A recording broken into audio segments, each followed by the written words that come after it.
ಕರ್ನಾಟಕದ number 1 PU college Excel PU college Guruvayanakere. Yakshagana ಕಲಾವಿದರು ಅಶೋಕ್ ಶೆಟ್ಟಿ ಅವರು ಈಗ ದೂರವಾಣಿ ಸಂಪರ್ಕದಲ್ಲಿದ್ದಾರೆ. ಸರ್ ನಮಸ್ತೆ. ನಮಸ್ತೆ ನಮಸ್ತೆ ನಮಸ್ತೆ ನಮಸ್ತೆ ಹೇಳಿ ಸರ್. ಸರ್ ನೀವು ಪ್ರೊಫೆಸರ್ ಪುರುಷೋತ್ತಮ್ ಬಿಳಿಮನೆ ಅವರ ಹೇಳಿರುವಂತಹ ಹೇಳಿಕೆಯನ್ನು ನೋಡಿದ್ರಿ ಅನ್ಸುತ್ತೆ. ಹೌದು ಹೌದು ಸರ್, ಈ ರೀತಿಯಾದಂತಹ ಹೇಳಿಕೆ ಬರೋದಕ್ಕೆ ಕಾರಣ ಏನು? ನಿಜವಾಗ್ಲೂ ಸಹ ಆ ರೀತಿಯಾದಂತಹ ಪರಿಸ್ಥಿತಿ ಇದೆನಾ ಯಕ್ಷಗಾನದ ಕಲಾವಿದರಲ್ಲಿ ಅಂತ? ನೋಡಿ, ನಾನು ಯಕ್ಷಗಾನ ಕ್ಷೇತ್ರದಲ್ಲಿ ಕಳೆದ 52 ವರ್ಷಗಳಿಂದ ಇದ್ದೇನೆ. ನಾನು ಕಲಾವಿದನ, ವೃತ್ತಿಪರ ಕಲಾವಿದನಾಗಿದ್ದೇನೆ. ಪುರುಷೋತ್ತಮ ಬಿಳಿಮಲೆಯವರೊಂದಿಗೂ ಕೂಡ ನಾನು ಪಾತ್ರವನ್ನು ದೆಹಲಿಯಲ್ಲಿ ಕನ್ನಡ ಸಂಘ ಉದ್ಘಾಟನಾ ಸಂದರ್ಭದಲ್ಲಿ ಮಾಡಿದ್ದೇನೆ. ವೀರಪ್ಪ ಮೊಯ್ಲಿ ಅವರು ಹಾಗೂ ಸಾಮಾನ್ಯ ಹಾಸ್ಟೆಲ್ ಪ್ರಣೀಸ್ ಪುರುಷೋತ್ತಮ ಬಿಳಿಮಲೆ, ಕುಕ್ಕೋಳಿ ಭಾಸ್ಕರ್ ರೈ, ನಾವೆಲ್ಲ ಒಟ್ಟು ಸೇರಿ ಒಂದು ಯಕ್ಷಗಾನವನ್ನು ಮಾಡಿದ್ರು. ಅದರಲ್ಲಿ ಅವರು ಪಾತ್ರವನ್ನು ಮಾಡಿದ್ರು. ಪುರುಷೋತ್ತಮ ಬಿಳಿಮಲೆ ಅವರು, ಅವರ ಬಗ್ಗೆ ಅಪಾರವಾದಂತಹ ಗೌರವ ಅಭಿಮಾನ ನನಗಿತ್ತು. ನಿನ್ನೆ ಅವರ ಸ್ಟೇಟ್ಮೆಂಟ್ ನೋಡಿದ ಮೇಲೆ ಯಾಕೆ ಹೀಗೆ ಹೇಳಿದ್ರು ಎನ್ನುವುದು ಈಗ ಕುತೂಹಲಕ್ಕೆ ಕಾರಣ ಆಗಿದೆ. ಹೆಚ್ಚಿನ ಅಂಶ ವಯೋಸಹಜವಾಗಿ ಅವರಿಗೆ ಏನು ಮಾನಸಿಕ ಸ್ಥಿಮಿತ ಕಳ್ಕೊಂಡಿದ್ದಾರೋ ಎನ್ನುವಂತಹ ಭಾವನೆಯೂ ಬರ್ತದೆ.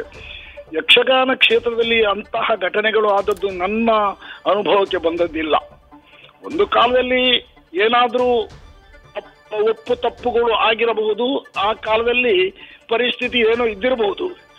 ಈ ಕಾಲಘಟ್ಟದಲ್ಲಿ ಹೇಳುವಂತಹದ್ದು 100ಕ್ಕೆ 100 ಅವ್ರದ್ದು ತಪ್ಪು ಸಂದೇಶ ಹೋಗ್ತದೆ.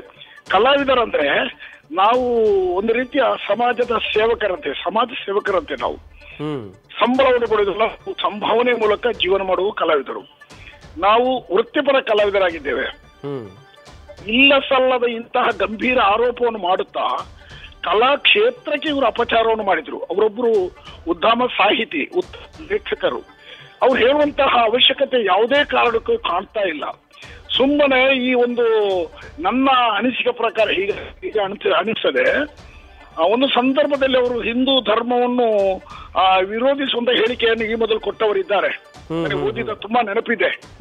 ಅದರ ಇನ್ನೊಂದು ಅಂಗವಾಗಿ ಹಿಂದೂ ಧರ್ಮದ ಪ್ರಚಾರ ಕಾರ್ಯ, ಧಾರ್ಮಿಕ ವಿಚಾರ ಇರಬಹುದು, ಪೌರಾಣಿಕ ವಿಷಯಗಳಿರ್ಬೋದು, ಇದನ್ನೆಲ್ಲ ಲೋಕಕ್ಕೆ ಹಂಚುವಂತ ಕೆಲಸವನ್ನು ಮಾಡುವಂತಹ ಕಲಾವಿದರ ಮನಸ್ಥಿತಿಯನ್ನು ಕದಡುವಂತಹ ಇದೊಂದು ಅವರ ತಂತ್ರ ಆಗಿರಬಹುದು ಎಂದು ನಾನು ಭಾವಿಸ್ತೇನೆ. ಹಾಗಾಗಿ ಇದನ್ನು ಒಕ್ಕೊರಲಿಂದ ನಾವೆಲ್ಲ ಖಂಡಿಸ್ತೇವೆ. ಒಕ್ಕೊರಲಿನಿಂದ ಅವರು ಉನ್ನತವಾದ ಒಂದು ಹುದ್ದೆಯಲ್ಲಿದ್ದಾರೆ. ಈಗ ಸರ್ಕಾರ ಪ್ರಾಯೋಜಿತ ಹುದ್ದೆ, ಕನ್ನಡ ಅಭಿವೃದ್ಧಿ ಪ್ರಾಧಿಕಾರ ಇದರ ಅಧ್ಯಕ್ಷರಾಗಿದ್ದಾರೆ ಎನ್ನುವುದು ನನ್ನ ಅನಿಸಿಕೆ. ಆ ಪೀಠದಲ್ಲಿ ಕುಳಿತುಕೊಂಡು ಅದರ ಘನತೆಯನ್ನು ಕಳ್ಕೊಂಡಿದ್ದಾರೆ ಈಗ ಅವರು. ಕಲಾವಿದರಿ ಇಂಥ ಒಂದು ಅಪವಾದದ ಹಣೆಪಟ್ಟಿಯನ್ನು ಕಟ್ಟುವುದರ ಮೂಲಕ ಇವರಿಗೆ ಏನಿದ್ರಿಂದ ಲಾಭ ಏನು? ಯಾವ ಉದ್ದೇಶ ಏನಿದು? ಬೇರೆ ಯಾವುದಲ್ಲ. ಹಿಂದೂ ಧರ್ಮಕ್ಕೆ ಅಪಚಾರ ಮಾಡುವಂತ ಏಕೈಕ ಉದ್ದೇಶ ಹೊರತು ಬೇರೆ ಯಾವುದೂ ಕಾಣಿಸ್ತಾ ಇಲ್ಲ. ನಾವೀಗ ತುಂಬಾ ಮುಜುಗರಿಗೆ ಒಳಪಟ್ಟಿದ್ದೇವೆ ಕಲಾವಿದರು.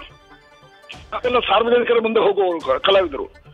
ನಮ್ಮನ್ನೆಲ್ಲ ಆ ಕೆಟ್ಟ ದೃಷ್ಟಿಯಲ್ಲಿ ನೋಡಿದಾಗ ಅದರ ಮುಜುಗರವನ್ನು ನಾವು ಅನುಭವಿಸಬೇಕು. ನಮ್ಮಲ್ಲಿ ಕಲಾವಿದರಂದ್ರೆ ಒಂದು ರೀತಿಯ ದೈವತ್ವವನ್ನು ಕಾಣುವಂತಹ ಕಲಾ ಅಭಿಮಾನಿಗಳಿದ್ದಾರೆ. ಎಲ್ಲಾ ಕಲಾವಿದರು ಹೀಗೆಯೋ ಎನ್ನುವಂತಹ ಭಾವನೆ ಬರುವಂತೆ ಎಲ್ಲ ಕಲಾಭಿಮಾನಿಗಳ ಮನೋಸ್ಥಿತಿಯನ್ನು ಇವರು ಕದಡಿ ಬಿಟ್ಟಿದ್ದಾರೆ.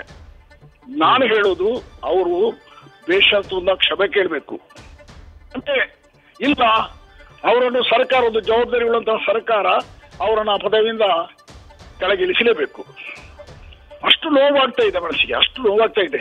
ಇದು ಸಾರ್ವತ್ರಿಕವಾದಂತಹ ಕಲಾ ವಲಯದಿಂದ ಬರುವಂತಹ ಅಭಿಪ್ರಾಯ ಎಂದು ತಾವು ಭಾವಿಸ್ಕೊಳ್ಬೇಕು. ಯಾಕಂದ್ರೆ ನಾನೊಬ್ಬ ಕಲಾವಿದರ ಪ್ರತಿನಿಧಿಯಾಗಿ ಮಾತನ್ನು ಹೇಳ್ತಾ ಇದ್ದೇನೆ. ತುಂಬಾ ಮನಸ್ಸಿಗೆ ನೋವಾಗಿದೆ. ನಾವೆಲ್ಲ ಇಲ್ಲಿ ನಮ್ಮ ದಕ್ಷಿಣ ಕನ್ನಡ ಜಿಲ್ಲೆ, ಇಲ್ಲಿ ಯಕ್ಷಗಾನ ಪೂರ್ತಿ ರಾತ್ರಿ ಆಗ್ತದೆ.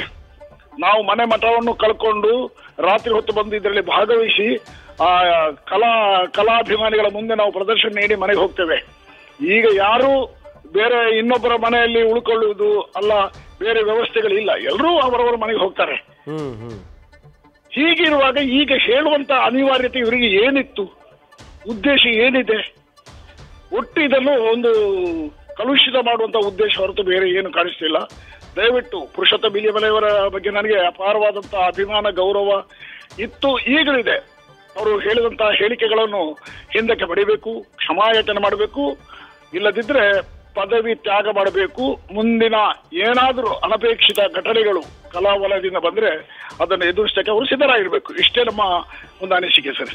Thank you sir, thank you. ಯಾಕಂದರೆ ಬಹಳಷ್ಟು ಜನ ಕಲಾವಿದರಿದ್ದಾರೆ, ಅದರಲ್ಲೂ ಪ್ರಮುಖವಾಗಿ ತಮ್ಮ ಇಡೀ ಜೀವನವನ್ನೇ ಯಕ್ಷಗಾನಕ್ಕಾಗಿ ಮುಡುಪಾಗಿಟ್ಟಿರುವಂತಹ ಅದೆಷ್ಟೋ ಜನರಿದ್ದಾರೆ.